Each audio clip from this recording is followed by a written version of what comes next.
Good evening. It's wonderful to be with you again, isn't it, Ronnie? Yes, it is indeed. And in a packed programme tonight, we shall talk to the short-sighted and rather angry sewage worker who always gets hold of the wrong end of the stick. First, the news. The Prime Minister was not at home today when delegations representing the Boy Scouts, the overweight, cigarette smokers and unmarried mothers called at number 10. So they stood in the street and shouted, "Up the Scout, up the Stout, up the Snout and up the Spout." Following pressure from the Australian Musicians' Union, the Sydney Symphony Orchestra is to get rid of all its British players. So tonight is the last night of the Poms. The Crown Public House in Aberdeen had its charity pile of pennies stolen today. Police said the thieves will not get far, as both coins are marked. And at Dublin Bankruptcy Court this morning, Ireland's worst gambler admitted to losing his last £600 on the St Leger. He lost £200 on the race and £400 on the action replay. We have just heard that Swedish Massage Parlours Limited have merged with the Women's Voluntary Service to provide Fields on Wheels. Mr. Callaghan has announced that next year he intends to set foot on the moon. And Foot has announced he's going to set Callaghan on the moon.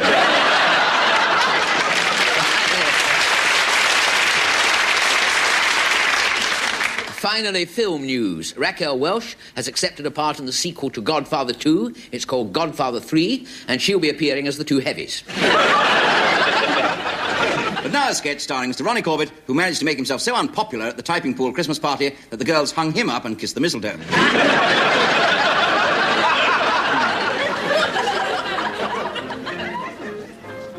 Fiona is looking magnificent in red tonight. Yes. Trouble is that damned Carol's with her clings like a limpet. Yes, I know, but I've got a plan for Carol. I'm going to foist her off onto some unsuspecting idiot. And then I'm going to move in on the lovely Fiona.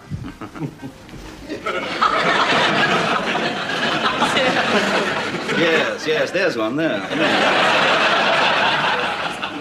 Magnificent, truly magnificent. Pardon? That movement there is exciting, superb, vibrant, primeval. Pardon? The way you were pawing the ground like that, like a stag in rut. Absolutely magnificent. Oh, God. Bursting with male pride. It really was. I don't... Yes, I know what that gesture means, you see. That is the first impulse in the age-old courting ritual. Yes, for one heady moment there, Gerard's Cross became the steaming foothills of the Kachinjunga. Oh, yes. I can respect a man who can still express rampant desire, you know, the old Adam, that dark tide of passion's surging ocean, all encapsulated in that one simple gesture. Actually, I dropped some shrimp puree on the carpet. I started rubbing it into the pattern before anyone noticed, so don't tell anyone. No, you can't pretend with me. Every gesture a man makes betrays the inner beatings of his caged libido. I mean, that cheese straw that you're holding there, what is that saying? That is saying, this is a cheese straw. It is saying I actually meant to have a sandwich at tea time, but forgot I hadn't put any oil in the car and thought I came out of, well, it might be a little while before we have a hot fork dish, if indeed we do. And this cheese straw is actually filling the hole. No. No, every cheese straw points to which way the wind is blowing, you know. Oh, yes, that surging wind of passion that roars through your soul, bringing with it squalls of reckless lust and clearing away the grey mists of conformity. You're not with the Met Office, are you, man? The weather I deal in is the weather of man's psyche. I give the long-range forecast for humanity. I'm a psychiatrist. I see, yes. Yeah. I'm more really on the executive side of things, really. Well, to be actually accurate, I'm more on the sub-postmaster side of things. I'm trained to observe man's inner turmoil. To the rest of the world, you might be just a simple little pathetic sub-postmaster, but to me, you are a caged tiger, a stalking leopard. Really? You spotted it? Yes, every gesture you make cries out to me in a loud voice, I want that woman now. Oh, really? Which woman? Sorry, which... The woman in the yellow dress over there. For instance, why are you holding your glass like that? Well, only because otherwise it probably dropped to the ground. That glass is a woman. It is round, it is glowing, it is vibrant, it is full. Goodness me. I didn't... Well, to be honest, I hadn't noticed that lady at all. No, I've noticed that. What? You're afraid of your incipient feelings, aren't you? You're a small man standing on the ocean's edge, afraid to dip his toes. Well, let me tell you, one or two people at this party tonight have been for a swim already. Well, that's as maybe, but I personally have no axe to grind. That is not what I've heard. I've heard that this is one postmaster who's definitely not sub. Look, do you mind? All I want to do is stand here, enjoy myself, have a quiet evening. I mean, I've got no idea how sexy that lady is. I have no desires towards her at all. I mean, she's nothing wrong with her, nothing wrong with me, probably. But I mean, you know, that's just the way I... Yes, of course, I understand. You want to talk about something absolutely tedious and ordinary. Fine. Yes, that's all right, if you don't mind. Do you mind if I have an olive here? Not at all. Now, in my taking of this olive, I hope you don't think this resembles or stands in any way for a woman. My taking a woman. This olive is small, it's round, it's green, it's... Stuffed. Pardon? Yes, no, well, it is in a way, yes, although I'm not, and that lady probably isn't, and anyway, that's about the size of it. Is it really?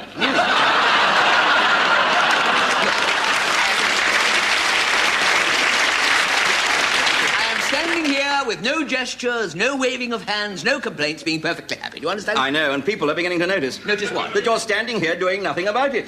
I mean, you're standing there with a pathetic little cheese store, that glass with that pathetic drink. I mean, it's animal, you know, it's disgusting. What? It's all fantasy with you. Why don't you go over there and grab that woman in the yellow dress and whisk her out of here? Why don't you? Because you're afraid. No, I am not. We Trivets have no fear.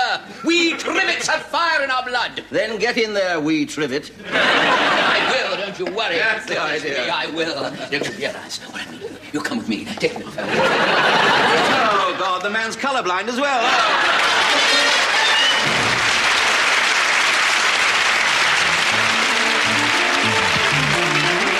Ladies and gentlemen, the Manhattan Transfer.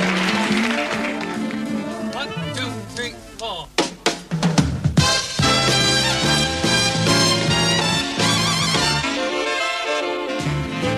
She's a snooty little cutie. She's a pert little skirt.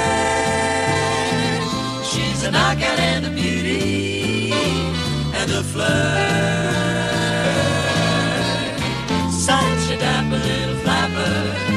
She's just as cute as a tree. She's a kissy little missy, a vain little Jane. She's slick, do-do-do-roo-doo. She's a classy little lassie, a keen little queen. And although sometimes she's sassy and mean, just a feed for romance is she. Squirrely little girlie, see. She's a knockout of beauty, snooty little beauty, snooty little beauty, she. You're a mellow little fellow, you're a coy little boy. You're a knockout and a beauty, you're a joy. You're a ready little steady, you swept this girl off her feet. You're a kissy little missy, a vain little Jane, but you're sweet. You're a handy little dandy. Ooh, you're a keen little queen. And although sometimes she's bossy, Ooh, I'm never mean. I'm a fiend for romance with you. Mellow little fellow, you're mine. You're a knockout and a beauty. And a snooty little cutie, snooty little cutie mine.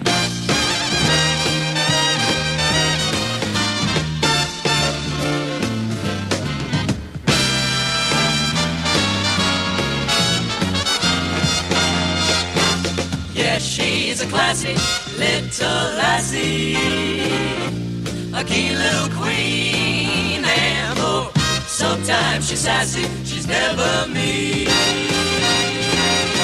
I'm a fool for romance, it's true. Moonlight kisses and you. That's for me. She is a beauty, that snooty little cutie, snooty little cutie, she.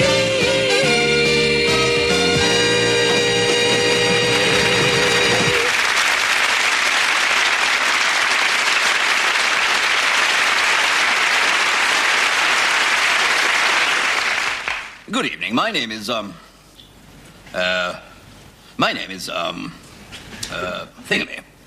Now, I wonder if you suffer from a bad memory, because if you do, I've got some brand new ideas which may help you. Now, I myself suffer from a bad thing, and, good evening. My name... Yes, my name is the same as it was before, and I'm now going to blow my nose. Now, you may wonder why I've got a brick in my pocket. So do I. Oh, yes, this is known as a mnemonic. An aid to memory. How does it work?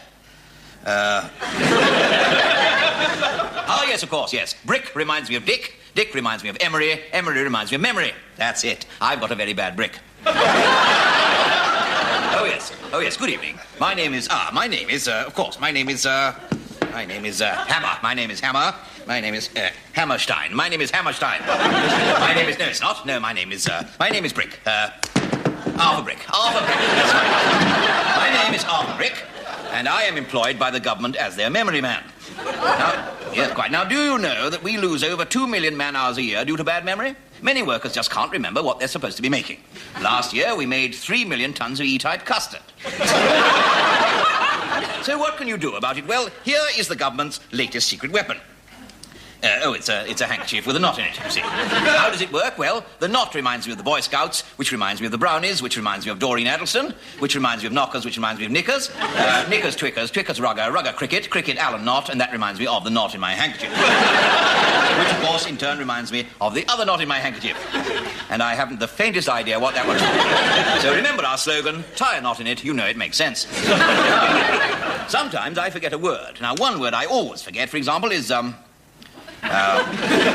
sorry, I've forgotten it. So what I do is substitute another word I can remember, like banana, you see. Now, for instance, I went straight into my boss this morning and I said, I've been working here for 20 years, I jolly well want a banana. And he gave me one, and here it is, you see, I've got it in here. And now, I recently painted some classic pictures entirely from memory, and it really works. Now, look, here's one, for instance, you see, there we are. That's the banana of the Glen. Oh, yes, entirely from memory, and here's the famous Mona banana, of course. This one's rather naughty. It's Goya's famous naked banana. Absolutely peeled. Now, I hope that hint will prove useful, but for those of you with really bad bananas, here's an even more useful aid to memory, rhyming. Now, I once went to see my girlfriend wearing this very large nose, you see. Now, that was to remind me to propose, you see. Now, she said, I don't want to marry a man with an enormous nose, so she married a Mr. Crampton in the finish. He is a man, of course, with an enormous ice cream business. And here is one of his cornets, you see. Now, cornet, you see, now that cornet, hornet, hornet, wasp, wasp, sting, sting, ping, ping, pong. It reminds me to mend the lavatory. It's simple, isn't it? Now, what else have I got in my pocket? Well, sometimes, you see, I don't even know what day it is. Now, there you are, you see, and that helps me. It's Knickerbocker Day. No, it's not. It's Chocolate Sunday. The Chocolate Sunday reminds me chocolate Easter eggs, Easter Monday. Monday, I stepped in a pancake. Pancake Tuesday, I was in Sheffield. Sheffield Wednesday, lost last Thursday. Thursday, I went to a fancy dress party as man Friday, so it must be Saturday. You see? Simple. Well, simple aids to a better banana. Now, if you have any queries, please address them to me at this address, Colonel Sir Thingamy Banana, Ping Pong House, Big Nose Road, Thingamy Under Knickerbocker, Brickshire.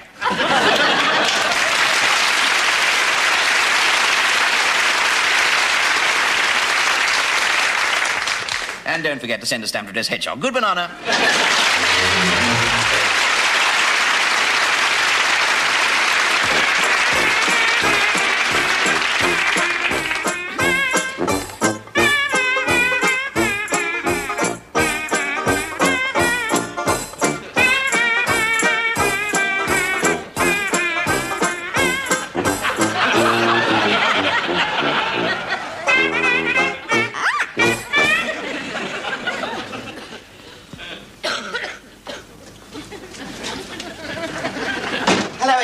Hello, dear. Oh, you got a letter there? Yes, I've just had the postman. Oh. I thought you was looking a bit flushed. Well, with George being away, you see. Yes. How's he enjoying his week at Clacton, love? Well, he'll be all right, dear, as long as he don't take too much of that ozone, darn it. Oh, no. I should think knowing George, he'll stick to his pipe, won't he? Shall I make a cup of tea, love? Oh, lovely. Just need that, dear, yes. Now, he's saying in the letter here, apparently he was sound asleep in the deck chair, snoring, and this fellow woke him up, dear, and demanded 20p. Oh, dear. I didn't know they charge you for snoring. I'm not snoring, dear, for the deck chair. Oh, I see. Well, that's quite good, you know. There's £6 in the shops. Did George give it him? I think so, dear, right over the edge of the deck chair. Well, you know how hot-blooded he is. Yeah. I thought that was only after he'd had his cocoa of an evening. So, what's he on about in his letter, then? Oh, he's fine. Oh, well, that's good, isn't it? No, not good, dear. He's fine, dear. For hitting the fellow over there with the deck chair, dear. Fine. £25, dear. For 7 days. Oh, I think you'll make him do the 7 days, won't you? Well, I'm not stinging away 25 quid, dear, am I? No. I mean, how long would it take him, do you suppose, to do 7 days? Oh, well, I should think the way he moves about 3 weeks. Plus, if you're lucky, a fortnight for bad behaviour. Oh, we shouldn't laugh. Don't, really. Think of it, all that time, dear, without his pipe. Yeah. Do you think you'll manage? Well, I have to force myself as long as my lungs will stand it, dear. Yeah. You know what you want to do? You want to get an old tin can, set light to a bit of rag, stick it in the corner and let it smoulder away, just like he does. You never know the difference. Oh, it's really cool. How do you spell wrong, dear? R-O-N-G, love. Gee, now, that doesn't look right. No, well, it's wrong, isn't it? It won't look right if it's wrong, will it, though? No. Hasn't he got a W in it, Dish? R-O-N-G-W? No, that'd be daft, wouldn't it? No, I tell you what, put incorrect. You know how to spell that, don't you? Yes, of course I do, yes. I-N-K-O-R-E-K-T. That's it, yes. You know, sorry, dear, I'm afraid that doesn't look all that Well, right. look, read it out to me. I'll see what it sounds like loud-wise. All right. After all, it was your fault because you was in the incorrect. Yes, I see what you mean, yes. Well, I'll tell you what, by the time he's puzzled that out, I'll be out on parole anyway, so it won't matter. I know, he's told me, he said, not to send the £25 fine by post, he said. Come down a day at Clacton will do you the world of good, he said. Well, day by the sea would do us both a pair of good, wouldn't it, love? There's an idea, dear. What? Forget the tea. Yeah. Get your hat, dear, otherwise we'll miss the away day special. Oh, good. Are we going down to see George at Clacton? No, we're going to blow our 25 quid at Brighton. Oh!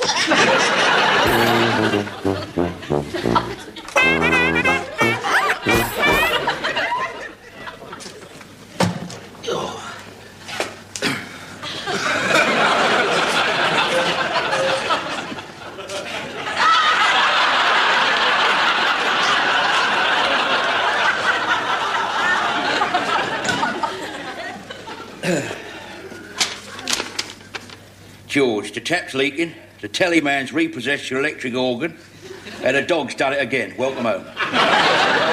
Me and Lil have gone to Brighton, your loving wife, Ede.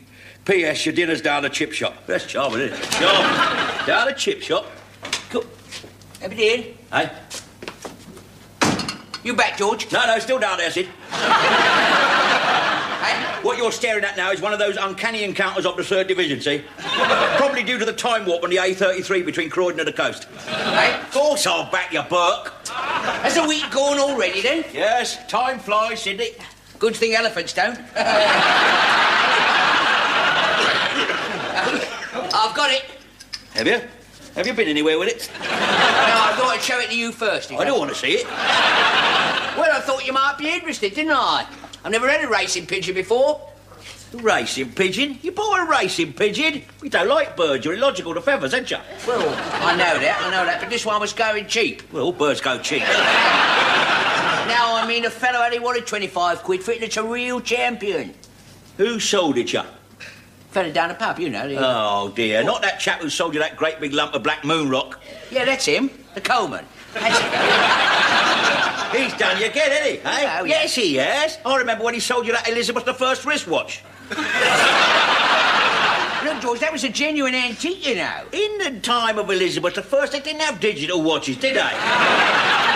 Well, that's probably why it didn't work. I mean, you couldn't ask for more proof than that, could you? Yeah, Listen, I'll bring it in then and let you... Go on, let's have a look at this champion then. Go on. Yeah, I'll tell you that. Come on in. There we are. That's it. Come on in. Come, that's it.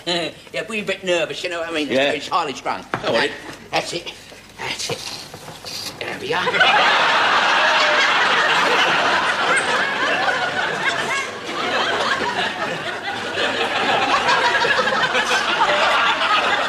It's a duck. Hey? It's a duck. Where? Where? In a cage, it's a duck. He's a racing pigeon. Oh, it's a duck. Look, it's got webbed feet, unless you bought it a pair of flippers, have you? Don't go on. That's them feet of his. That's kind of what's the name streamlining. What, aerodynamics? That kind of thing, yeah. Oh, it's a duck. He's done you again, the Coleman. He has. Yes, he has. Yes, he has. I remember that time he sold you that day-old golden Labrador pup. Turned out to be an hamster. Look, George, that was a genuine mistake on his part, in fact. Yeah, well, that's his maybe. That's his maybe. I shouldn't try and join the Pigeon Fanciers Association with that thing, innit? This is no everyday, ordinary racing pigeon, I tell you. I know, it's an everyday duck. It is an Argentinian racing pigeon. Yeah, Argentinian racing codswallop. Look, it's got a bill instead of a beak, hasn't it? That's its beak. It was in one of these night races over the Argentinian Pampas.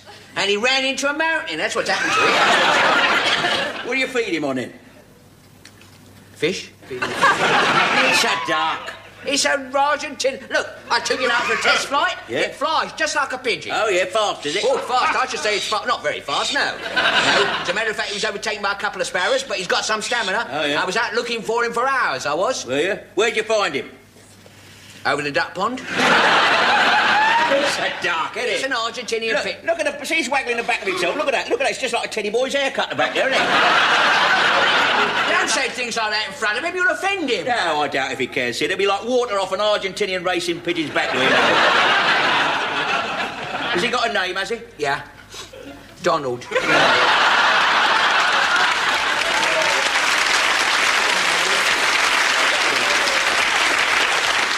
It's a duck. It's a race. Look, let's be fair. Let's face facts, shall we? Look, it's got waterproof feathers, it's got webbed feet, it's got a bill instead of a beak. You feed it on fish and you feed it on a duck pond. And it quacks. It's a duck. Oh, really? Oh, yeah. What am I going to do with it now? Well, it's only one thing to do with it, isn't there, eh? You've got to take it over the park and you give it his freedom. Tell you what, I'll come with you. I've got to give the greyhound a run. Oh, yeah? I'm teaching it to hunt, you know. Oh, yeah? Yeah. You're right. Hunt watch. Ducks. Come on, Jet, come on. Oh, yeah.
Grandad always used to say it was a bloody long way to go for a loaf of bread.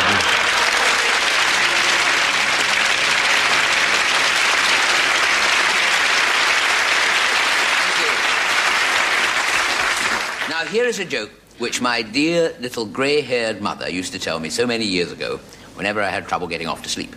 Now, unlike tonight, when I'm having trouble staying awake. But that obviously will give you some idea of how riveting tonight's joke is. I'll be honest, this story has all the excitement of an overdose of Horlicks. As usual, I'm afraid it's not entirely new. In fact, the history books show that this joke was originally a big favourite at the court of King Henry VIII. When you think of it, times haven't changed much either. In those days, if you told bad jokes, you ended up on the chopping block. Today, you end up in celebrity squares. It's just a matter of time. So you see, I have had a very sheltered life. And my first rude awakening to the seamier side of life came one night, strange enough, when I was round a girl's house playing a game of chess. You know, now she'd just got one of her pawns all the way to my end of the board, and I rather foolishly asked her if she wanted to make a night of it. We never played. No groans, please. The game was. We never played a lot of chess after that, or did jokes of that nature either. Anyway, I suppose my strict upbringing was due in part to the fact that I was a very pious, religious sort of community. I remember where we lived, the local Catholic church had to board up the confessional box. Every Sunday evening, we all used to gather outside the church and pray for wicked women. You've guessed, none of them turned up. And I shall never forget the day. I shall never get. You're too good for this show. I shall never forget the day the town's Mormon missionary came round everyone's door. Knocked at the door. He said, "Oi, my life," he said. "My life." Sometimes I don't think his heart was in his job. No, I should point out he was actually half Jewish and half Mormon. His parents came from Salt Beef City.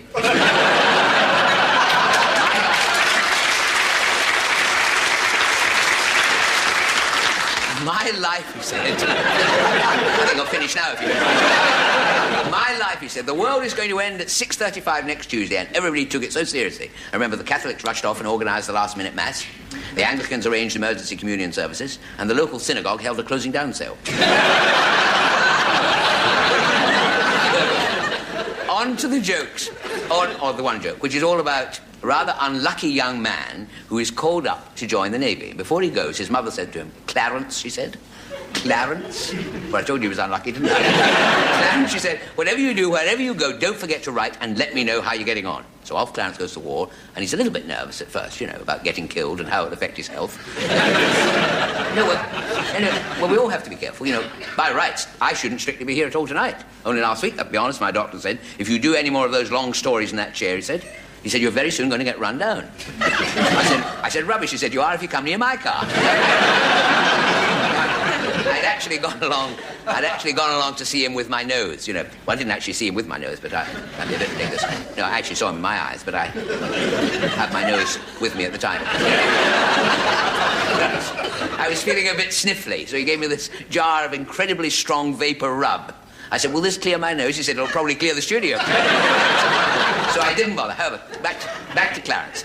Clarence, who's now settled down to naval life. Excuse me laughing, but I've heard it. So it's and after he's been away for a few months, his mother receives this letter from him, which reads, "Dear Mummy," he said, "because of censorship regulations, I cannot tell you my whereabouts or where in the world I am. But yesterday we had shore leave, and I shot a polar bear.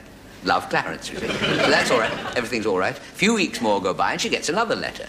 "Dear Mummy," he said, "I cannot tell you which part of the world I am in, but we went ashore again yesterday, and I danced with the hula-hula girl.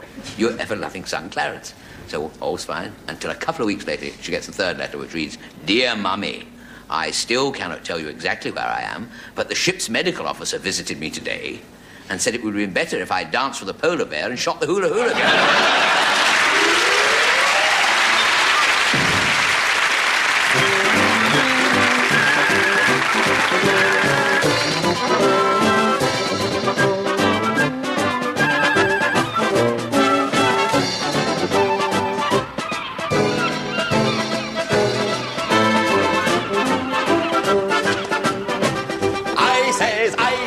Winkles, bugs and crabs. I says. Buckles, bugs and crabs. Along the prom we do a bum with lovely gloppies up for grabs. With ices. Buckles, winkles, bugs and crabs.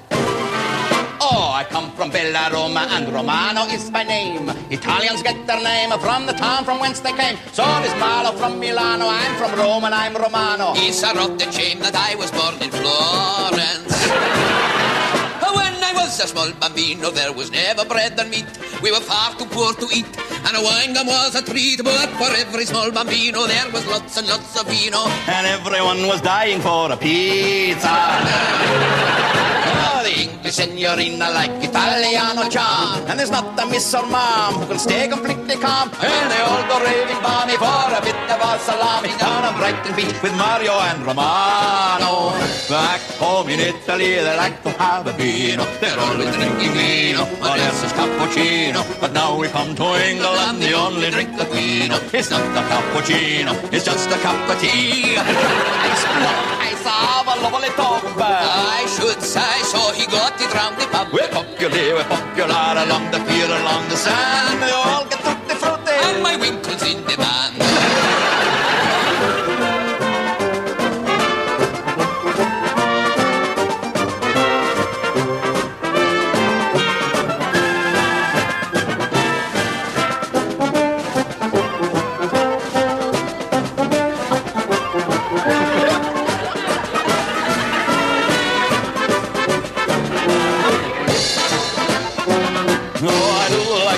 Beside the seaside, oh, I do like to paddle in the sea. When I step in the water from the prom, all the you're on my own. He's a shame I'm a little on the wee side, 'cause when he dives beside me in the sea, oh, the tide comes up to here, and it nearly floods the pier. He's overwhelming and over me. An old ice cream seller once offered the choice of strawberry, chalk ice, and vanilla. He got the bad cold which affected his voice. Strawberry, chalk ice, and vanilla. He was husky and hoarse, but he wouldn't give in. And when asked if he'd got laryngitis, he'd grin and reply with a voice like an old rusty tin. No, just strawberry, chalk ice, or vanilla.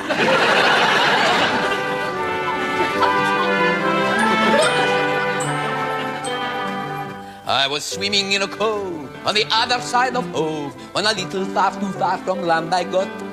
But the day was rather lucky, where I got a hello ducky from a sailor with a hailer in a yacht. And he got quite upset when he hauled in his net half a Wellington, a halibut, and me. And he cried, "Look at that! He's no bigger than a sprite." And he went and threw me back into the sea. All the saucy sights you see around the pier, big fat ladies on the spree around the pier, courting couples down the shore. You'll see what the butlers are all around the Brighton pier. Lots of bathing beauties here Around the pier, You should see the things they wear around the pier, Some have wraps and some have rings, some have great big water wings, all around the Brighton pier. bobbing on the briny blue. Round the pier, Take a look at Saucy Sue. round the pier, For 60 years she served her turn, and now there's barnacles on her stern. Oh, the Brighton pier. we never seen such a bevy of beauty. It's hard to tell who's the belle of the beach. Let's meet Marie, who's a cuddle so cutie. And Marguerite was a passionate peach. Cara carissima, bella bellissima. Look at the figures they show when they're paddling. Madeline Sweller than young Isabella, who isn't Othello, and neither is Madeline. You can see Lisa's a bit of a teaser, and Minnie, though skinny, is rather a dear. Look at Big Betty, who's fond of spaghetti. She's built like a jetty and married a peer. What a variety, what versatility. Oh, what a remarkable responsibility. What a delightful Latin virility. I got priority. I got ability. Which, oh, which, oh, which, oh, which, oh, which, oh, which, oh, which, oh, which. One is to be. Which, oh, which, oh, which, oh, which, oh, which, oh, which, oh, which, oh, which. One is for me. Scusi, scusi, time for us to go. Scusi, scusi, all the ladies know. For a bit of what they fancy on the prom or on the pier, we got ices, welts and wrinkles, and you'll always find us here.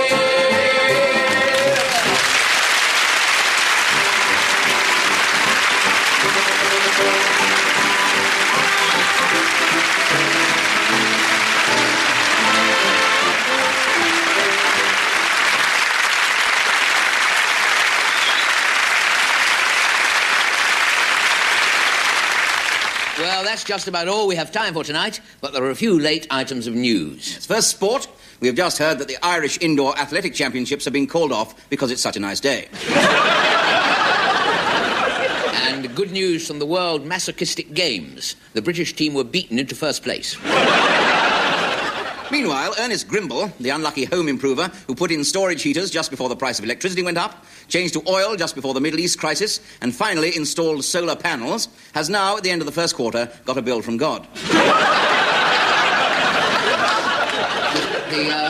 The Salford man accused of stealing a rocket appeared in court today with the rocket hidden up his shirt. He was acquitted by the magistrates, then let off by the police. Finally, the recently revealed fears of the Minister of Health that the whole medical profession were against him were confirmed last night. He fainted in Whitehall and 3 doctors rushed up and tightened his clothing. On next week's programme, we'll be introducing the Croydon and District Dyslexic Choral Society. They will be singing Shirley Hassey's biggest bits. And we'll be hearing how leading show business personalities have been insuring parts of their anatomy. If he damages his hands, Liberace will receive £500 a week for life. If he loses his teeth, Ken Dodd will receive £700 a week for life. Rudolf Nureyev will get a lump sum on his endowment. Until